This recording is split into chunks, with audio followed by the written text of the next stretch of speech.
Mack is a writer, editor, and therefore a storyteller. So we're looking forward to hearing his story for us on the history of newspapers in the area.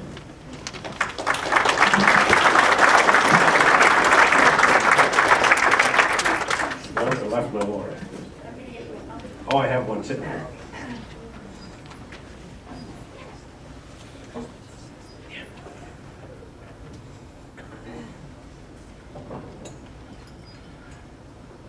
Hey, we're up. I am Lloyd Mack. I'm the editor of the Daily Miner News, and I'm going to speak a little bit about the history of the Daily Miner News today. The roots of what is the Daily Miner News were a weekly publication started in 1881 called The News, and the second, the Rat Portage Miner, started in 1891. In the next 22 minutes or so, I'm planning to share a brief history of the newspaper from its beginning almost 134 years ago to today, and introduce some of the people responsible for this remarkable story. As stated, the seeds for the Daily Miner News were planted in 1881. At least that has been the best guess for a number of years. In our archives, we have a few bound copies for the news for 1894, and using the front page statement 13th year in the flag, the long-held conclusion is the newspaper started publication in 1881, likely in early June. Oh. Okay. John A. McCrossan was the founder and publisher of the Rat Portage News. He sold the paper to the EA, Edward Arthur Chapman, in 1890. McCrossan moved west to Winnipeg from Chatham, Ontario, with his parents in 1879 to Winnipeg, and he carried on his education becoming an electrical engineer. However, during the Depression in Winnipeg, in the early 1880s, he worked for the Winnipeg Times and then became manager of the Winnipeg News before coming to Rat Portage.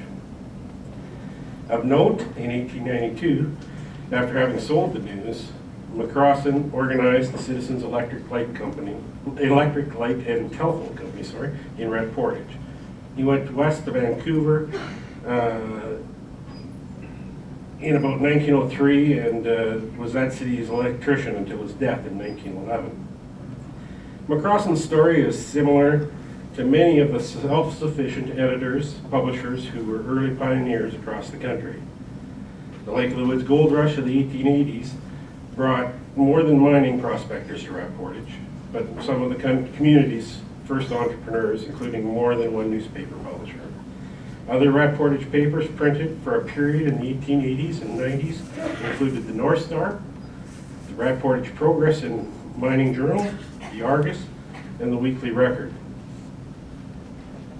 Technological advancements of that period, the linotype machine was a significant improvement over the previous industry standard of manual, letter-by-letter typesetting using a composing stick and drawers of letters, because the machine would assemble the letter forms in a line and then cast a single piece called a slug of type metal in a process known as hot metal typesetting. And the new business approach to obtain revenue from commercial advertisers rather than just government business were likely two factors in the industry's growth. As indicated by the then 1894 bound copies of the News, it was then owned by Chapman, and his vocational background, according to the 1891 census, was a railway conductor. And by the next census in 1901, he is described as publisher. Chapman died on April 18, 1902. Like the News, the beginnings of the Rat Portage Miner have long been determined using volume and issue numbers from the bound copies of this publication held by the Daily Miner News, dating back to 1897. It appears to have begun publication as early as July of 1891. It carried a page one masthead name of Rat Portage Miner and Rainy Lake Journal in 1897 and was published weekly on Thursdays. James Weidman, who had been a pioneer publisher of Rat Portage in 1881 with the Rat Portage Progress, was the founder of the Rat Portage Miner. Fire had destroyed the operation of the Progress in Mining Journal, possibly in 1882, and he had rebuilt, but then sold to Alexander Claus, and had went west to Lapel, Saskatchewan. But he returned to Rat Portage to publish the Rat Portage Miner, and during the mining boom between 1895 and 1897, he decided to publish a daily morning paper. The bound copies, no, I went too far, sorry. The bound copies held by the Miner News are strictly from when the paper was a weekly. We don't have any copies of the daily paper, and until March the 5th, 1901, when it shifted to twice weekly publication, Tuesday and Fridays. And the Rainy Lake Journal at that time, the name was then dropped from the masthead. The September 1897's masthead names J.P. Ernke as the publisher. Early in 1898, Fred J. Bauman is named as editor and Ernke as manager. As you will note from the slide, mining news was prominent in early publications, but the real strength of community newspapers was, and continues to be, reporting on local news from municipal politics and local sports to business happenings. And I'm going to forget which class. Likely a quirk of the times and the fact, business happenings. I was supposed to turn slides. This is an interesting one that I just happened to find when I was going through the archives. March 4th, 1898, we've got the brewery being built. So, likely a quirk of the times, and the fact newspapermen wore multiple hats. J.P. or Joseph Patulu Ernke, in later years, is the one name printed in the masthead and is consistently as editor. It is known William Bill Mitchell was a printer for the Rat Portage Miner beginning in 1901, so he worked for Ernke, and he worked at the Miner News until enlisting with the 39th Battalion in Winnipeg in February of 1915, and he served almost 4 years overseas in the First World War, but on his return, he went to work for the Miner News and worked there until his retirement.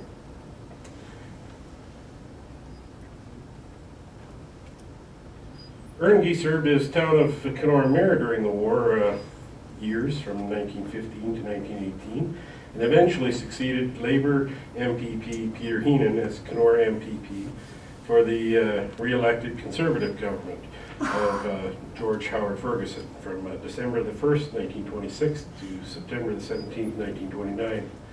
Interestingly, throughout his time in office, his name still appeared in the newspaper as the editor. Ernke owned the paper until his death in 1939, when Percy Williams and Harry Donnelly purchased the paper. But I best not get too far ahead of myself. Ernke's obituary tells us he bought out the news. The name of the Rat Portage Miner was changed to the Rat Portage Miner News on July the 21st, 1903. And so that's when you get the Miner News. On July 24th, and in subsequent issues, it was called the Rat Portage Miner and Semi-Weekly News.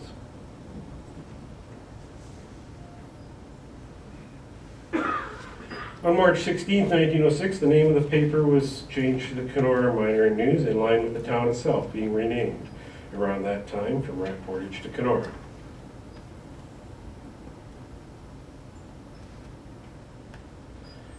Sports headlines were as prominent as mining news in the early Miner News, and of course, the Kenora Thistles gave the town almost instant name recognition in 1907 in winning the Stanley Cup. At some point, the Miner News was moved to 2nd Street in the area of Wilson's, where Wilson's now stands, from its original location near the southwest corner of Main Street and 1st Street. On 2nd Street, the Miner News was located next to the alley on the north side, in a small shop originally occupied by the post office and then Morrison's Bakery and Candy Store.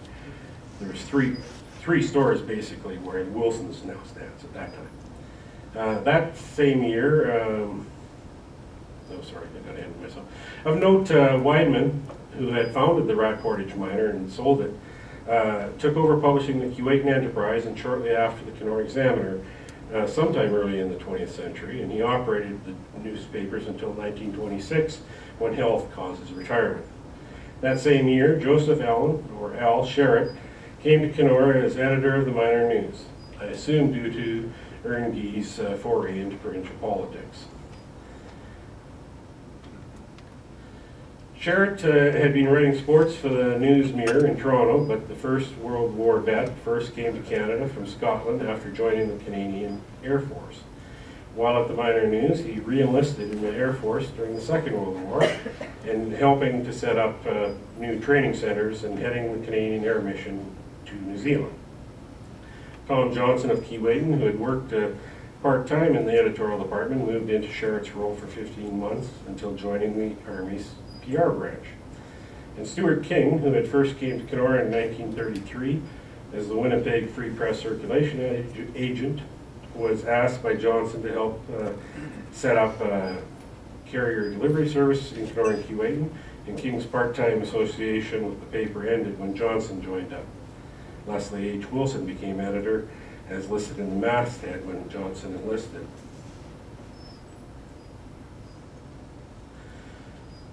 On his return after the war, Sherritt ran as the Progressive Conservative candidate in the federal election of June 1945 for Kenora Rainy River MP, and he finished second on the ballot to Liberal candidate William Moore Benedictson in Benedictson's first of 7 election wins over the next 2 decades before being named to the Senate. Sherritt returned to the Minor News and is listed in the November 20th, 1945 masthead as managing editor.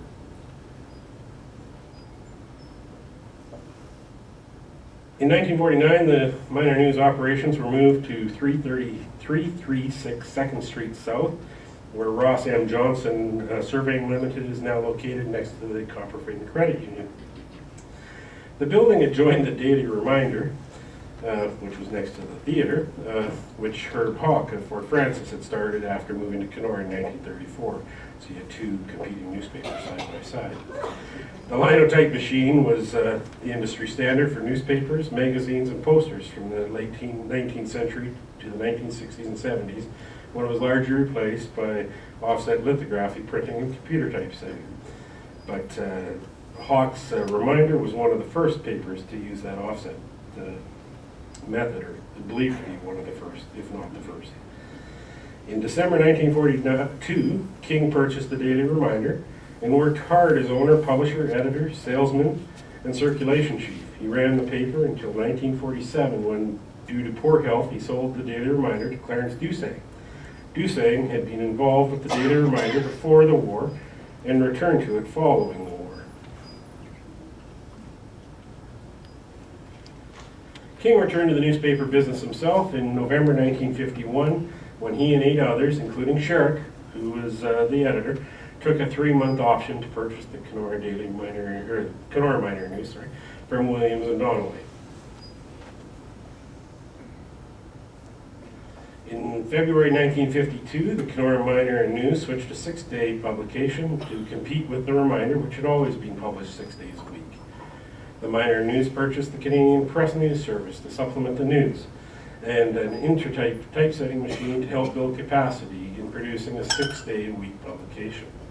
King was frank in describing a lot of growing pains. Shortly after the first annual meeting in February 1953, Sherritt tendered his resignation, and by June the shareholders were ready to consider an offer to purchase the newspaper, but King managed to gain financial support for a last-hour buyout of all but one of the other shareholders, who was Ernie Fortier, the 7-Up bottler, and Fortier retained his shares for a couple more years. 2 months later, King invested further with the purchase and installation of a Harris offset press and broadsheet size, which, in addition to increasing plant capacity, enabled the production of photographs and provided color capabilities, although both were used sparingly. Other changes included a slow transition in the manner of reporting, which had been very observational and much like minutes of a meeting or play-by-play report of a game. And of note, King referred to Andy Fellinger, who arrived at the Minor News in 1956 from Scotland, as his first reporter. From King's description that Fellinger was able to take shorthand and provide copy containing speakers' quotes, I'd label him a journalist. In 1960, King purchased the Daily Reminder from Dusang and consolidated the staffs in an expanded operation which included the 2 buildings and at some point connected the 2 buildings. It was about this time King purchased the Goss 2-unit rotary offset press and a CompuGraphic, which was a computer-based machine for typesetting, and which provided the solution to what was now an obsolete linotype. Joe Belair, who worked in the newsroom for 44 years from 1952 until 1996, says that by the time the newspaper moved to its present location on Main Street, there were 3 units and a folder. Ruth Bowick told King in 1968 that the newspaper delivered news about politics, local sports, and business, but there was nothing for women. And she offered to provide the social news if given the chance. Bowick was employed by the paper, producing her popular Beeline column for 35 years, and today, a dozen years later, continues to contribute write-ups for several groups. King sold the newspaper in November 1973 to Bose Publishers. Bill Dempsey of Grand Prairie, Alberta was named publisher, and Ken Nelson of Wellsburg, Ontario was editor. Dempsey went on to become president of Bose and rose to be named chief operating officer of Sun Media before retiring in 2002. On October 28, 1977, the operations, including the 3 offset press units and folder, were moved from 334 2nd Street South to 35 Main Street South. And by Monday, October 31st, the paper was printed on an expanded press line of 5 units. The name of the paper was changed again February 27, 1978 to the Daily Miner News when Don Sinclair was publisher, and the name change was made to reflect the fact the newspaper served more than just Kenora, but also the neighboring towns of Keewatin and Jeffrey Melick, which comprised the single tri-municipal area. Press foreman Ralph Milliard, who had been with the Miner News for 32 years, became publisher from 1980 to 1986. John Buchanan was publisher from 1986 to 89. Bob Bonton from 1989-90. Ted Weiss from 1990 to 94.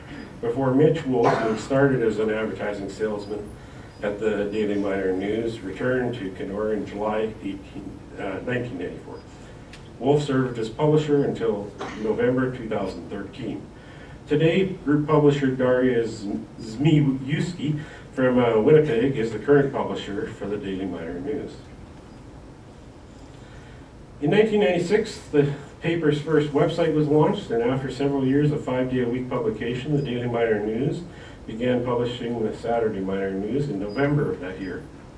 A competing weekly, the Kenora Enterprise, published by Thompson Newspapers, hit the streets December the 1st, 1996, and it was later sold to publisher Jim Blight, who brought the newspaper into the Daily Miner News fold in July of 2003. The last 40 years has been part of a corporate era for our industry. Chain ownership provided for major investment needed for equipment and operating expenses. There was rapid change in the technology used in the newsroom and pre-press operations excuse me, in the last 2 decades of the 20th century. Experiences in my own career have mirrored those of the Daily Miner News. In my almost 35 years from college newspapers until now, the newsroom has advanced several times over. I started out using a typewriter to file a story, and a second person to set type on an antiquated CompuGraphic like King purchased to replace those obsolete linotypes. They were bigger than a 3-drawer filing cabinet, a pair of 3-drawer filing cabinets, and a screen that displayed just one line of type. You couldn't even save your work. The computers in my first newsroom were a real upgrade, as they had a screen about 9 inches by 9 inches, and you could see a paragraph or 2 of what you were writing, plus you did have a save function. In 1990, daily newspaper newsrooms were beginning, by 1990, daily newspaper newsrooms were being introduced to desktop publishing. There was still cut and paste involved when it started, but you printed out blocks of copy, maybe a story that covered a quarter of a page, instead of the strips of copy previously put down. That continued until I arrived in Kenora more than 17 years ago. There's my first day. Today Today, each page is designed and built on the computer screen and sent directly to an image setter that burns the plates for press. The cut and paste with beeswax was eliminated probably 15 years ago. Sadly, in May of last year, the local press operation was too. Technology allows us to send pages to a centralized press operation, which provides cost savings and efficiencies. There have been other consolidations, and the human side is job losses and longtime co-workers receiving severances. We bid farewell to long-timers like Bob Stewart and Pat Euler, each who had more than 35 years with the Minor News, Weiss, Blight, Wolf, Dolores Jewett, presswoman Terry Williams, pressman Elmer Ginto, all with over 15 years. I admit not seeing that part more than 20 years ago when I would tell others that someday newspapers could be delivered without paper. I've been given a demonstration of what closely resembled today's web pages in 1992 at the University of Saskatchewan's Innovation Place, and convinced myself that it didn't matter if the newspaper was delivered on newsprint or a computer screen. It would still be a newspaper. Still need reporters, editors, advertising sales staff. There are 10 dedicated full-time staff people working in our offices. Several have decades of experience. Advertising CSR, Kelly McKinnon is in her 26th year. Candace Withers in ad sales, her 21st year. Lori Elcock in ad sales with both the Enterprise and Daily Minor News is in his 18th year. Reg Clayton is in his 12th year in our newsroom, and myself in my 18th year. On March 25th, 2015, Post Media received approval to purchase Sun Media, including Kenora newspapers. On Monday next week, we'll have a new employer. The Daily Minor News today is as important as it was when the first newspapers at Rat Portage were published, providing the only local and regional news other than town gossip. Recording current events and news about local business happenings, sports, community, continues to be a natural activity of our newsroom. And even though we are now producing not only the Daily Minor News and the Lake of the Woods Enterprise, and our specialty publications from the OPP Marine Guide to Visitors Guides, but also maintaining a website, Facebook page, and Twitter feed. I've got a few slides to demonstrate how the news of today hasn't changed much through the years. Remember that Lake of the Woods Brewery from 1898? Here's the coverage of the Brew Co. opening in 2013. Didn't hit the button there. Sports, Thistles hockey in particular remains synonymous with Kenora. This is 2011 Allen Cup. Here's a compilation of one of those stories that repeats itself every year, the Main Street's Tree. No matter the medium, the newspapers are still a trusted news source people are reading. In the month ending January 30th, there were over 50,000 users visiting the Daily Minor News website for 123,000 sessions and making 322,000 page views. Today's delivery is all those things, paper and everything. Despite the technological changes in our industry, the similar themes of stories then and now make me believe, other than packaging, there's not worlds of difference in the news which has interested Kenora residents throughout time. I believe continuing our commitment to community news and a fusion of traditional and new media will be important in guaranteeing the future of the Daily Minor News for several years and decades yet. Thank you.